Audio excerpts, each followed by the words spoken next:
In today's video, we are creating some farmhouse-styled Easter decor. For the base of each project, we will be using items mostly from Dollar Tree. The images that you see in all of the projects today are watercolor illustration clip arts that I have created. In place of these, you could use napkins, scrapbook paper, whatever you like. But if you do enjoy these illustrations, I have them available for purchase on my website, as well as our brand new Etsy shop. I would love for you to come over and take a look, and if you purchase something, please make sure to leave us a review. Both of the links will be in my description box below, as well as pinned in my top comment. I hope you enjoy.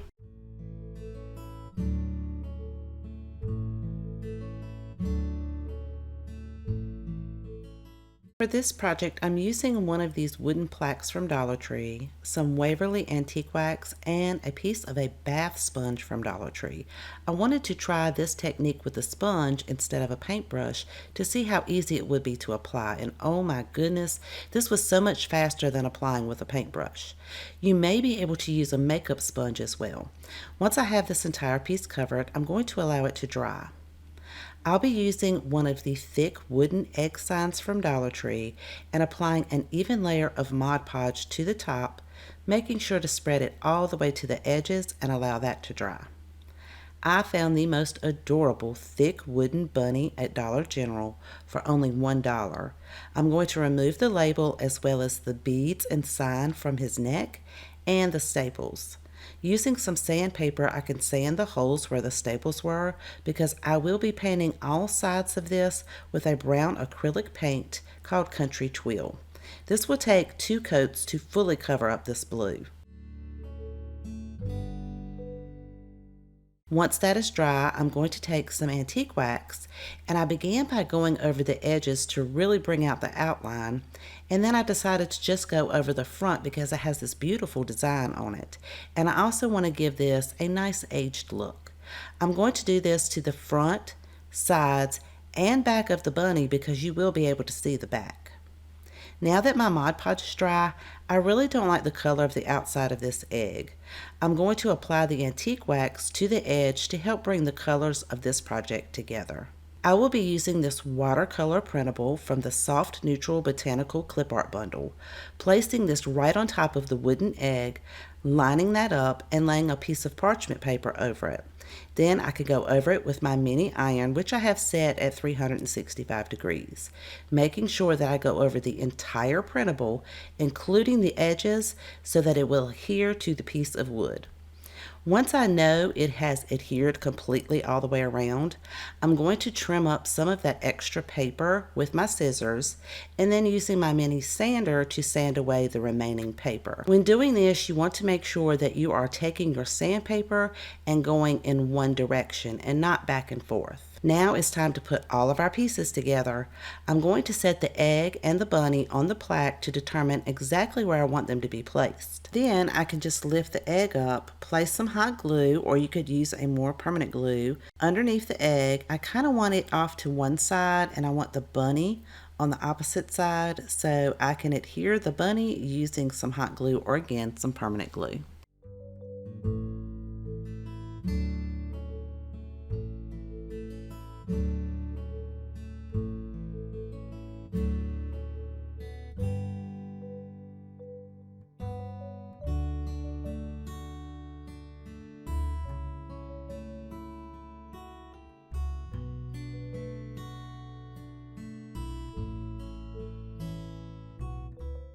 For this project, I'm using one of these wooden frames from Dollar Tree, and I'm going to apply a coat of antique wax on both the front and the back using that sponge and allow that to dry. I'm using a 4.5-inch wooden square from Dollar Tree, and I think these come in a pack of maybe 4 or 6.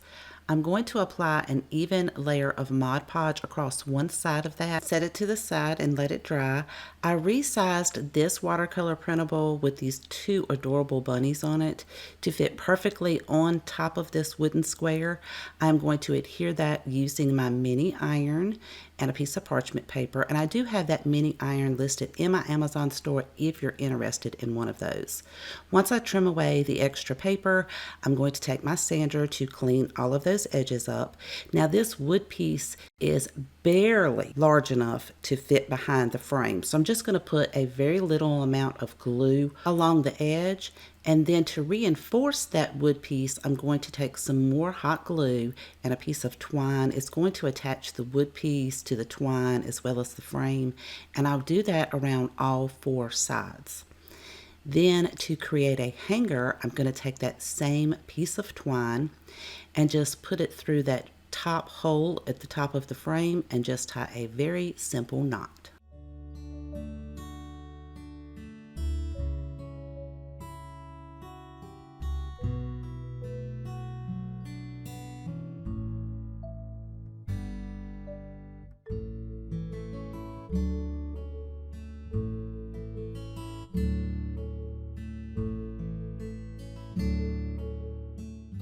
For this project, I'm using a mini charcuterie board. You can always find these at Hobby Lobby on sale. I am going to apply a coat of Mod Podge to the entire front surface. That's not necessary, but I want it all to have the same sheen when the project is finished. I have this watercolor printable and I wanted to have a little bit of an aged look to it. So I'm just taking some leftover coffee. I'm going to dip this paper in it, and it's just printed on regular copy paper, and then set this out to dry. It did fade the ink a little bit, but it did give the paper that aged look that I was going for. See, this is how bright white the copy paper was before. Now I am going to attach it to the top of the charcuterie board using my favorite method, which is the parchment paper and the mini iron. And once I have that applied on there, I will go back and sand down the edges to make sure they're nice and smooth. I did want to trim the top and bottom of my image with some ribbon. Again, my ribbon was too white, so to make it match better, I am going to dip that into the same coffee and then allow that to dry. Then I can glue this, and I did want mine on the sides to kind of wrap around each of the sides. I'm going to glue it on one side across the top of the paper and then repeat that process along the bottom of the paper.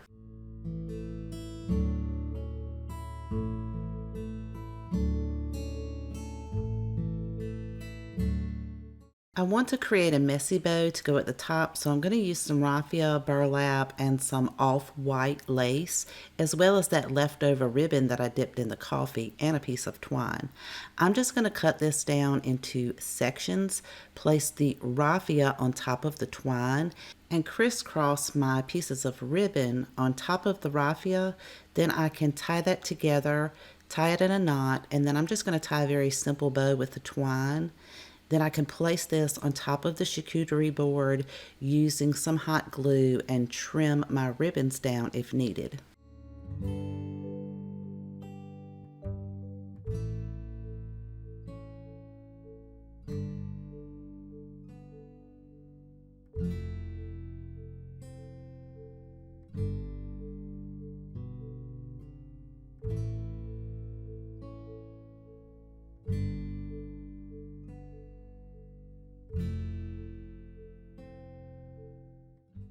For this project, I'm using one of these unfinished wood signs from Hobby Lobby. I love the way it already looks in the front. I don't want to cover that up. I did get this on sale. I want to show you guys a technique that you can use so that you won't have to print it on copy paper and cover up that texture on the front. I need to take some measurements so I know exactly what size I need my printable to be. I'm going to add a layer of Mod Podge all over the front of this sign and allow that to dry. We are going to be using regular old tissue paper from Dollar Tree.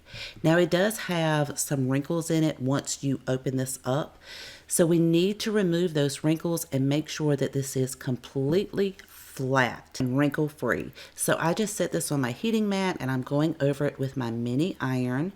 And then I can remove my heating mat and get out a piece of regular copy paper. I am going to cut my tissue paper at the top and bottom a little bit shorter than the copy paper. Don't worry about the sides so much right now. Then you'll take your tissue paper, put it on top of your copy paper, and using some painter's tape, I do not recommend Scotch tape. You want painter's tape because it peels off fairly easy. You'll place the tape on top of the tissue paper and the copy paper and then have it extend down below the copy paper. Then you can flip it over and fold your painter's tape up to the back side of the copy paper. Make sure you keep your painter's tape flat and that you keep your tissue paper in the front pulled tightly. So once you have that done on one end, just flip that around, do the exact same thing on the other end.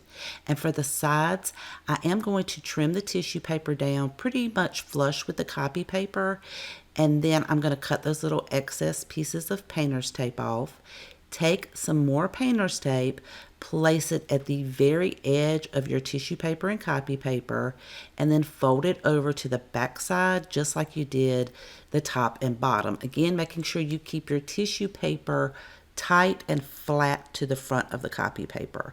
Trim off that excess painter's tape, and now we're going to head on over to the computer because I need to resize my PNG. If you have a Google account, go to Google Drive and open up a Google document. Then you can go to page setup. Now for this particular one, because I need it to be 8.5 inches wide, and that's how wide my copy paper is, I'm removing my margins on the left and the right. I can insert my image, bring that onto the document as a PNG, right click on the image, and then go to Image Options. On the right hand side, go to Size and Rotation. And if you need to, you may need to unlock aspect ratio. If you need to adjust the height and not the width, or you need to do vice versa, just hit that unlock aspect ratio. Then you can change your height or width. In this case, I need the width to stay 8.5, but I want the height to be 7 inches. So once I make that adjustment, I can just go back, lock my aspect ratio, go to File, click on Print, and of course I want this to come out in color. Before you hit Print, we've got to go over to the printer and load in our tissue paper. However your printer is set up, the tissue paper is on the top, so that's where it's going to print out at. And we'll go ahead and hit Print.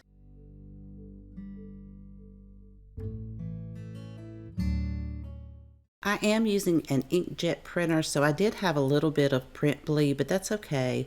I'm going to cut the bottom and top part off so that I'll be able to cut the sides and separate my tissue paper from my copy paper. Now I don't want my edges to be straight, so I'm going to take some water and a detail brush and just go along the edges to wet that, and then I can pull it and make jagged edges. Now I did rip the corner at the bottom, but I kind of like the way it looks, so I'm going to end up doing that to all 4 corners.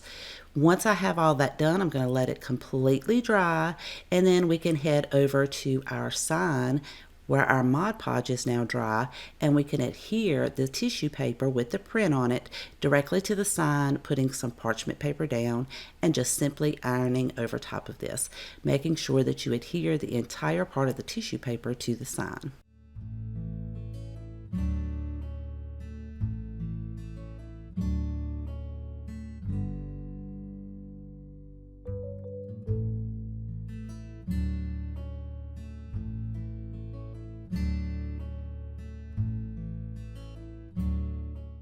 For this project, I'm using one of Dollar Tree's wooden cutting boards, and you know it, we're going to put some Mod Podge all over one side, set that to the side, and let it dry. I'm using a different watercolor lamb printable. It has a faint background to it, and I'm just going to cut right along the background, and I'm not worried about it being too straight.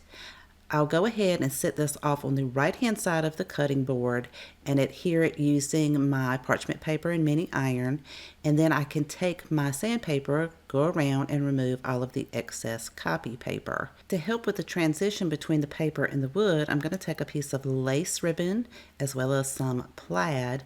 I want to glue the plaid on top of the center of the lace ribbon. And then I'll take these two pieces and place it right where the paper meets the wood, hot gluing that down along the edge of the paper and wrapping each of those ends around to the back. I have some greenery pieces from Dollar Tree and some little mini white flowers. I'm going to glue about 4 stems of this to the ribbon off to the side where the wood is. And I'm using this burlap flower, this came from Dollar Tree a couple of years ago, to cover up the ends of the stems. Now I want mine to be able to stand up on its own, so I took some tumbling tower blocks and glued those to the back, and you may not need to use 3 like I did, because I took another tumbling tower piece and glued that in the opposite direction to that one in the center so that it would be able to stand up.